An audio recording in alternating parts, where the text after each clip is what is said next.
ಯಾರಾದ್ರೂ ನೋಡಿದ್ರೆ ನಮ್ಮ ಮನೆ ಮರ್ಯಾದೆ ಏನಾಗ್ಬೇಡ. ಮಿಸ್ಟರ್ ಸಂಜೀವ್, ನಿಮ್ಗೊಂದು ವಿಷಯ ಗೊತ್ತಾ? ಈ ಮನೆಯವ್ರಿಗೆ ಮರ್ಯಾದೆ ಅನ್ನೋ ಪದದ ಅರ್ಥನೇ ಗೊತ್ತಿಲ್ಲ. ಬನ್ನಿರೆ, ನೀವು ಕೂತ್ಕೊಂಡು ಒಂದು ಪೆಗ್ ಹಾಕಿ ನಮ್ಮ ಜೊತೆ.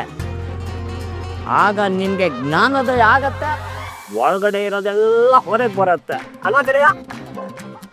ಸಮಾಜಕ್ಕೆ ಕಂಟಕ ಆಗಿರೋ ಈ ವಿಷನ ಕುಡಿದು ವಾಂತಿ ಮಾಡ್ಕೊಳ್ಳೋ ಅಭ್ಯಾಸ ನನಗಿಲ್ಲ. ನಿಮ್ಮ ಕರ್ಮ ಮುಂದುವರ್ಸಿ.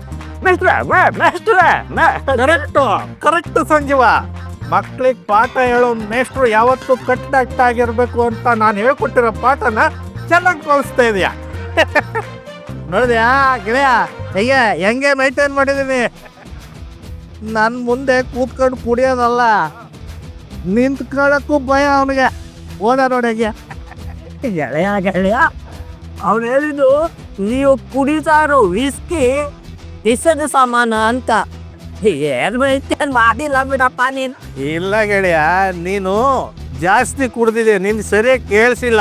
ಅವನು ವಿಸ್ಕಿ ಅಂದಿದ್ದು ನಿನ್ಗೆ ವಿಷ ಅಂತ ಕೇಳಿಸಿದೆ. ಇಲ್ಲ ಅಂದ್ರೆ ನನ್ನ ಮುಂದೆ ಹಂಗೆಲ್ಲಾದ್ರೂ ಮಾತಾಡಿದ್ರೆ ನಾಲ್ಗೆ ಸೀಳೋದಿಲ್ವಾ? ಇಷ್ಟು ದಿನ ಸಂಜೀವ್ ಅವ್ರ ಜೊತೆ ಮಾತಾಡಬೇಕು ಅಂತ ಎಷ್ಟೆಲ್ಲ ಕಷ್ಟಪಟ್ಟೆ. ಊರಲ್ಲಿ ಪ್ರೈವಸಿ ಅನ್ನೋದೇ ಸಿಕ್ಕಿರ್ಲಿಲ್ಲ. ಬಟ್ ಈಗ ಇದು ನಂದೇ ರೂಮ್, ಯಾರೂ ಪರ್ಮಿಷನ್ ಇಲ್ಲದೆ ಬರೋದಿಲ್ಲ. ಸಂಜೀವ್ ಅವ್ರ ಹತ್ರ ಮಾತಾಡೋಕೆ ಇದೇ ಸರಿಯಾದ ಟೈಮ್.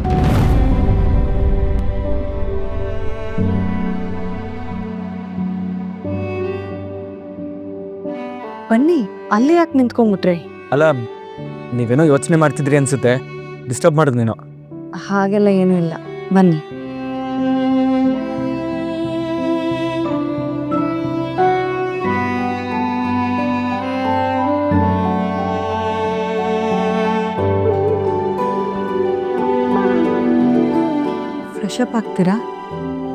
ಫ್ರೆಶ್ ಅಪ್ ಆಗ್ತೀರಾ ಅಂತ ಕೇಳಿದೆ. ಹಾಂ, ಆಗ್ತೀನಿ. ಟವೆಲ್ ಒಳಗೆ ಹ್ಯಾಂಡಲ್ ಮೇಲೆ ಇದೆ, ಯು ಕ್ಯಾನ್ ಯೂಸ್ ಇಟ್. ಇವ್ರು ಬಂದಮೇಲೆ ನನ್ನ ಮನಸ್ಸಲ್ಲಿರೋದನ್ನ ಹೇಳ್ಬಿಡ್ತೀನಿ. ಎಲ್ಲ ಟ್ಯಾಪ್ ಯಾವುದು ಅಂತ ತೋರಿಸ್ಬೇಕಿತ್ತು ನಿಮಗೆ. ಇಲ್ಲ, ನೀವು ಕರೆಕ್ಟಾಗಿ ಹೇಳಿದ್ದೀರಾ, ನಾನೇ ಕನ್ಫ್ಯೂಸ್ ಮಾಡ್ಕೊಂಡೆ. ಒಂದು ನಿಮಿಷ ಇಲ್ಲೇ ಇರಿ.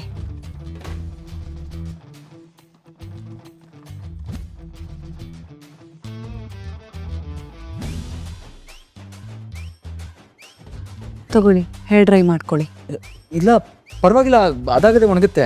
ನೋನು, ಆಮೇಲೆ ಕೋಲ್ಡ್ಗೆ ಫೀವರ್ ಬರ್ಬೋದು, ರಿಸ್ಕ್ ಯಾಕೆ? ಹೇರ್ ಡ್ರೈ ಮಾಡ್ಕೊಳ್ಳಿ, ತಗೊಳ್ಳಿ.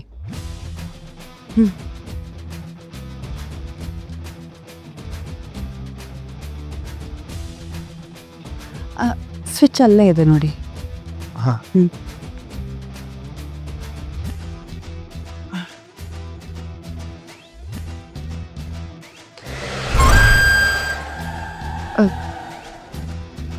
ಗೊತ್ತಾಯ್ತು.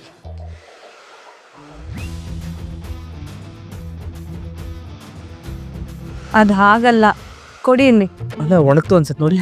ಇನ್ನೂ ಒಣಗಿಲ್ಲ, ಕೊಡಿ. ಬೇಡ. ಸುಮ್ಮನಿರ್ತೀರಾ ನೀವು? ಕೊಡಿ ಇಲ್ಲಿ, ಹೋಗಿ ಕೂತ್ಕೊಳ್ಳಿ.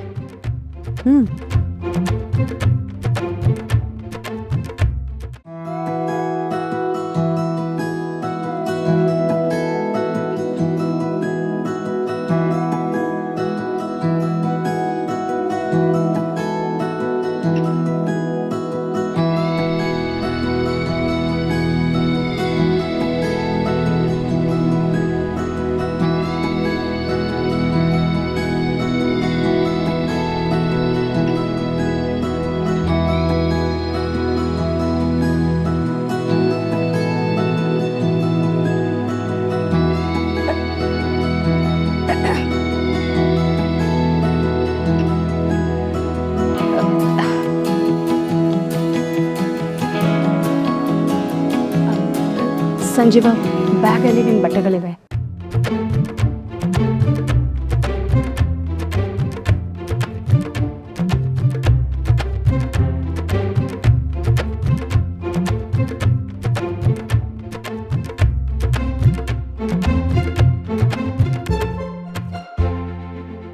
ಅಮೃತ ಅವರೇ, ನನಗೊಂದು ಚಾಪೆ ದಿನ ಕೊಡ್ತೀರಾ? ಸಾರಿ, ಚಾಪೆ ಇಲ್ಲ.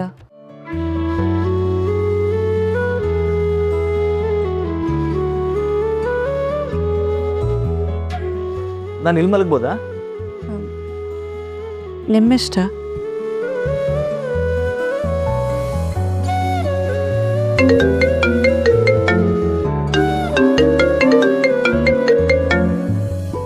ಹಲೋ. ಬಂದೆ ಅತ್ತೆ.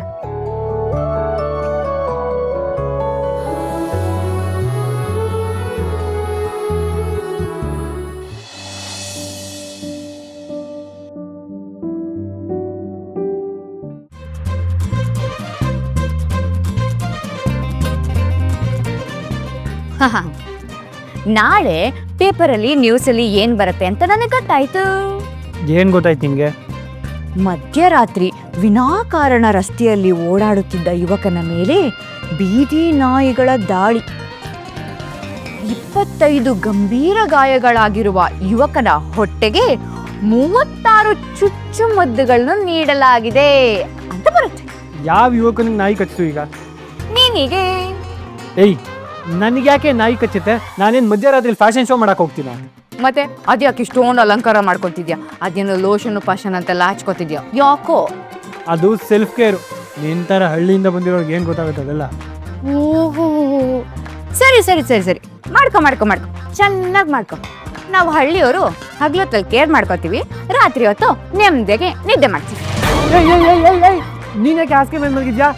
ಎದ್ದೇಳೆ ಎದ್ದೇ ಇಲ್ಲ, ಜಾಡ್ಸೋದಿಲ್ಲ ಈಗ. ಈ ನಾಟಕಕ್ಕಿಂತ ಕಮ್ಮಿ ಇಲ್ಲ. ಏಯ್ ಎದ್ದೇಳೆ.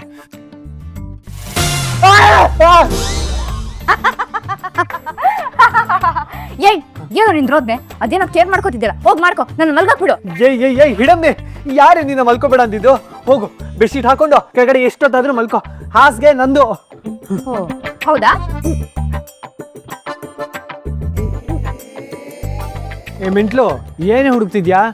ಹಾ, ಹಾಸಿಗೆ ನಂದು ಹಂಗೆಲ್ಲ, ಅದಕ್ಕೆ ನಿನ್ನ ಹೆಸರಿದೇನೋ ಅಂತ ಹುಡುಕ್ತಾ ಇದ್ದೆ.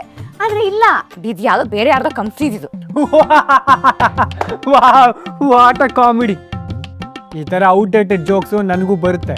ರೂಮ್ ನಂದು ಅಂದಮೇಲೆ ಹಾಸಿಗೆನು ನಂದೆ. ನಾನಂತೂ ಕೆಳಗಡೆ ಮಲ್ಗಲ್ಲ, ನೀನೇ ಕೆಳಗಡೆ ಮಲ್ಕೊ. ನಾನಂತೂ ಮಂಚದ ಮೇಲೆ ಮಲ್ಗೋದು. ನಂದು ಶೀತದ ಮೈ, ನೆಲದ ಮೇಲೆ ಮಲ್ಕೊಂಡ್ರೆ ನನಗೆ ಶೀತ ಆಗುತ್ತೆ. ಆಮೇಲೆ ನನಗೆ ಅಕ್ಷಿ ಬರುತ್ತೆ. ನಿನ್ನ ಆರೋಗ್ಯ ದೃಷ್ಟಿಯಿಂದ ಹೇಳ್ತಾ ಇದ್ದೀನಿ, ನೀನು ಕೆಳಗೆ ಮಲ್ಗೋದೇ ಒಳ್ಳೇದು. ಹೌದಾ, ಪರವಾಗಿಲ್ಲ, ಇವತ್ತು ಕೆಳಗಡೆ ಮಲ್ಕೋ. ಬೆಳಗ್ಗೆ ಅಷ್ಟಲ್ಲಿ ಏನಾದರೂ ಬರಬಾರ್ದು ಬಂದ್ರೆ ನಾನೇ ನಿನ್ನ ಹಾಸ್ಪಿಟ್ಲ್ ಓದ್ಕೊಂಡು ಹೋಗ್ತೀನಿ. ಇದ್ರೆ ಮಾತಾ? ಇದ್ದೇ ಮಾತು, ಪಕ್ಕ 100% ಟಕ್ ಪಕ್ಕ. ಹೌದಾ? ಹಾಗಾದ್ರೆ ನನ್ನ ಅಜ್ಜಿನ ಕೂಗ್ತೀನಿ, ಅವ್ರ ಹತ್ರ ಮಾತು ಹೇಳು. ಅಜ್ಜಿ